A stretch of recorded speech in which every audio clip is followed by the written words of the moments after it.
Hello guys, good to have you back for another video of Service Reset my car. Today I'm going to show you how you can reset a Renault Twingo. It's a 2017 model manually, so you can do it for yourself or for somebody else. Before we start, our YouTube channel is Service Reset my car. We'd appreciate it if you subscribe to our channel. Give us more support. Give us a thumbs up if you like our videos. Any comments, any questions are welcome. Use the comment area below and I'll get back to you as soon as possible. Okay, as I mentioned before, this is a Renault Twingo. It's a 2017 model.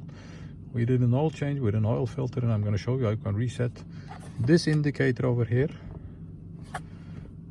manually, so it doesn't appear when you turn the ignition on or start the car. Okay, before we start,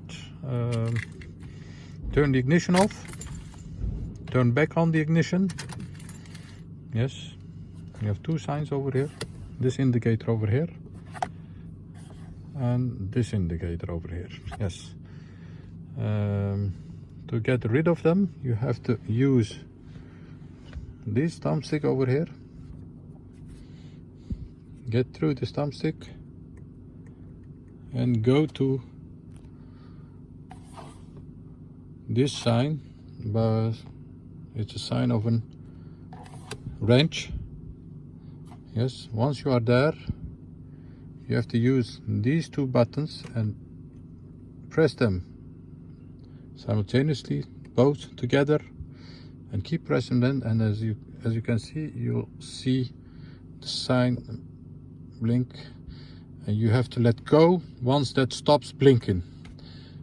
Once it has stopped blinking, the surface has been reset. So we're going to check it by turning the ignition off, turn back on the ignition, and as you can see, the wrench indicator over here and over here are gone. Yes. Thanks for watching. I hope you enjoyed it. Did you enjoy and didn't you subscribe yet? Subscribe to our channel to give us more support, and hope to see you next time with another video. Thank you. Stay safe. Bye bye.